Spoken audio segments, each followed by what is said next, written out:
Ladies and gentlemen, welcome to Zoom Into Wine.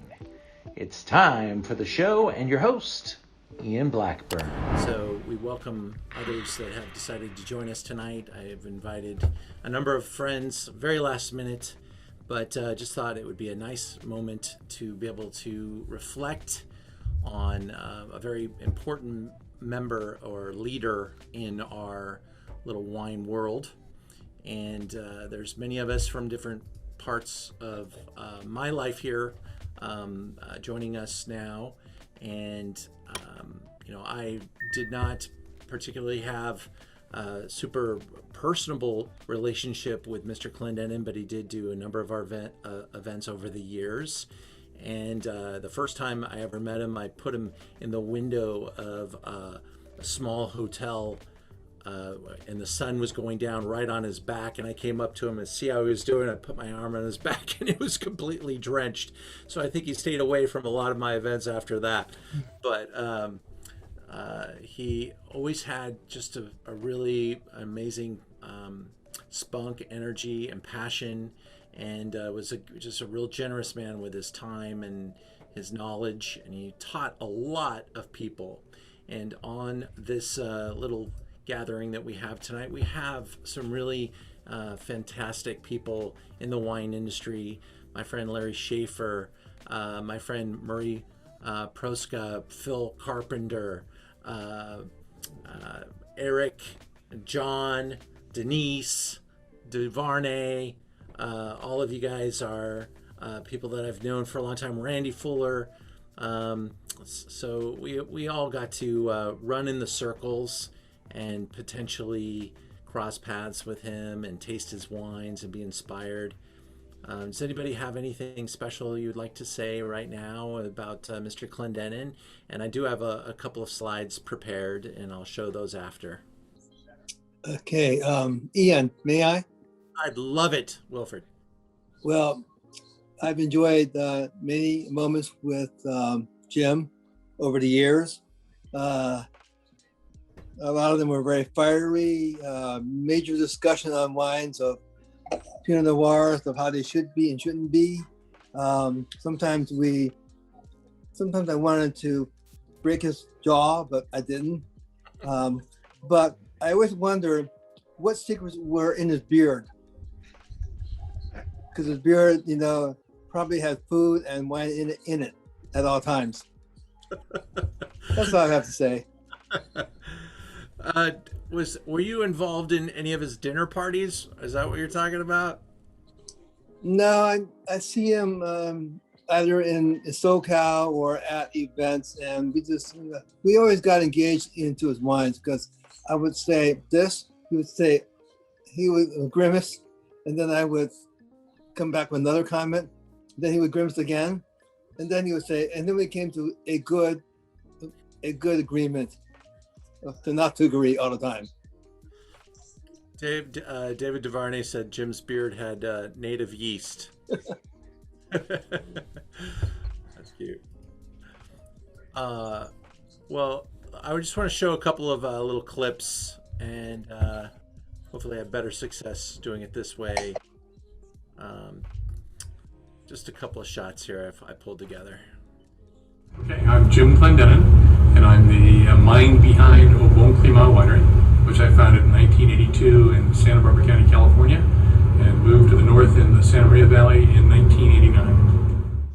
Give a little bit of an elaboration, because it was a very, very, very special period of time. Bob Lindquist, Adam Tolmack, Ken Brown, myself, Matt Bootman. He washed out of boot camp, so he couldn't stay with us because he just didn't have the go. But all of us were totally in love with wine, and most of it at that period of time was French wine. So we drank a lot of it. We had incredible tastings. We had competitions, comparatives, verticals, horizontals, and that was our life. None of us had wives in that period of time, and we loved wine. About it. And so not just working at Zaca Mesa, but working at a very special time with very special people at Zaca Mesa was a huge grounding for me in what I was doing. And then the same thing when I went to France. People that are the watchwords in Burgundian winemaking now, Cocherie, just started making wine in Uni Montrachet in Mersa.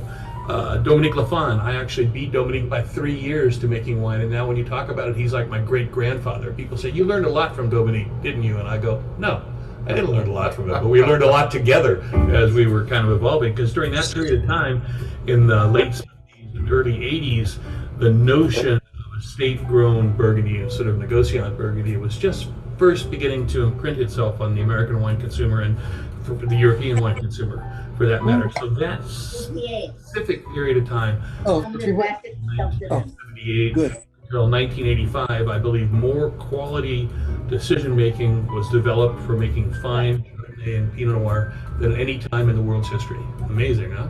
Yeah, no kidding. Fantastic. And you're also a gourmet cook.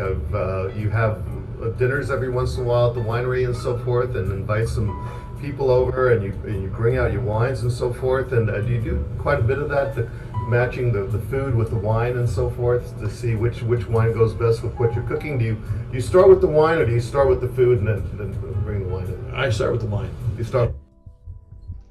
Santa Barbara County wine pioneer Jim Clendenen has died. He was the founder of the Alban Clement Winery. He was chosen winemaker of the year by the Los Angeles Times. There went under sport. They followed him. Oh, good. Clendenen took his One play now. on the road annually and was an ambassador for Santa Barbara County wines worldwide. He was often called a maverick in his winemaking style, dating back to 1982, using Santa Maria grapes. Clendenen was 68 years old. 68.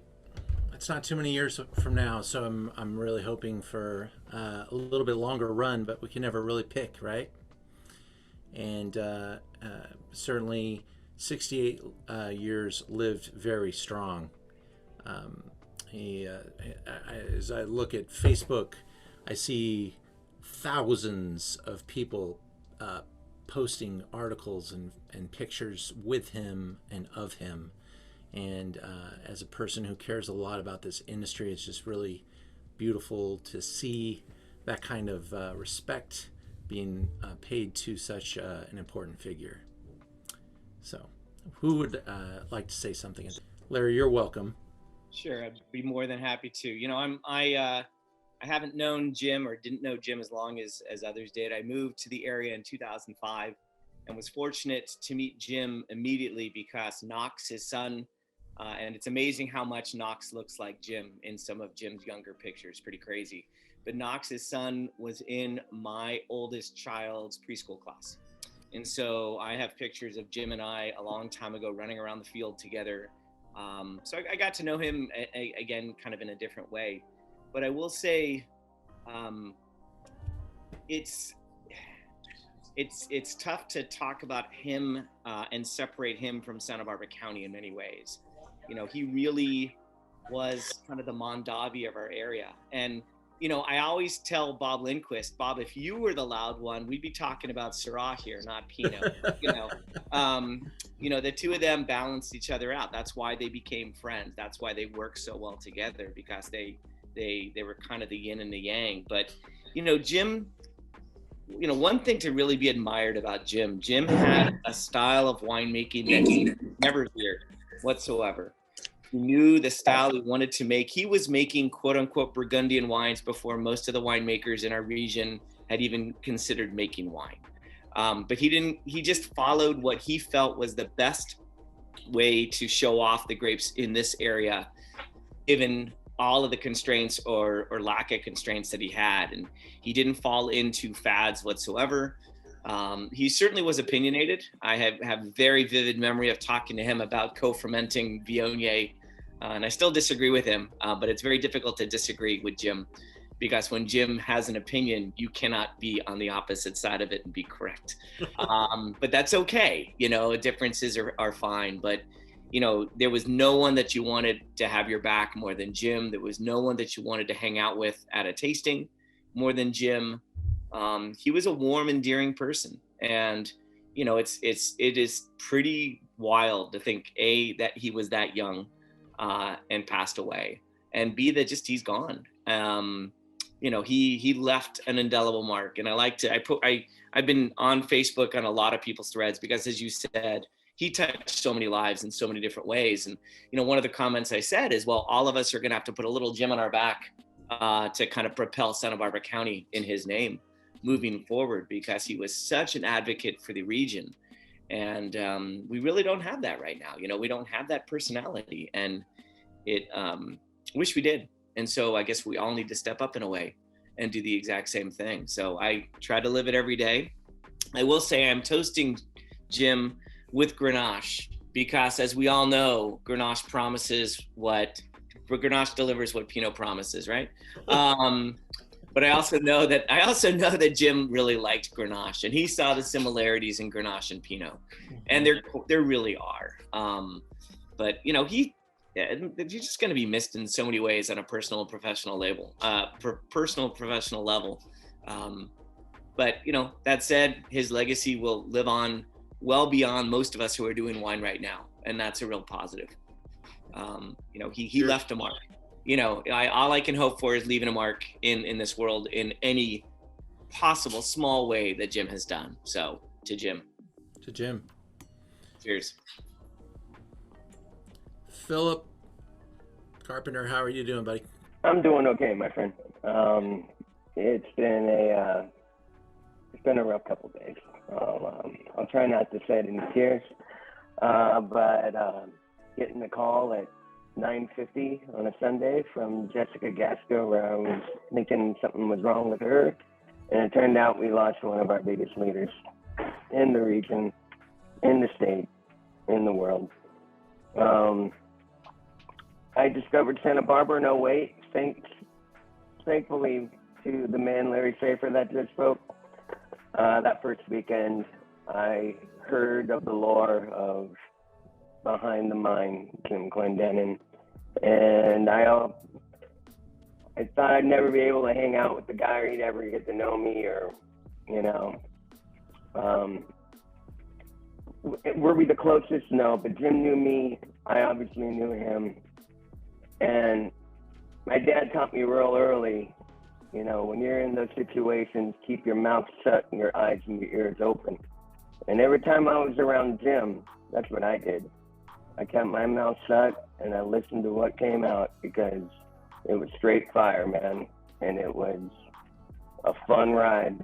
I posted a picture on my Facebook at the time. We were all just sitting around a table, and Jim had always had the winemakers sitting around just wanting to listen to, and everybody wanted to hear Jim. Mm-hmm. And in many ways, he is the mind behind, not just his label, but this region specifically. He had a vision for this region, and he took it to the world, and we owe him a lot for people even knowing we're on the map. And as Larry says, it's a big torch to carry, and we're all going to have to put our hands around it and just run fast, because that's how Jim was. Jim was on the road over 200 days a year, spreading the love, letting everybody know what was up. And that's what we got to do. That's what I strive to do with the Vintners Association. Hustle, hustle, hustle.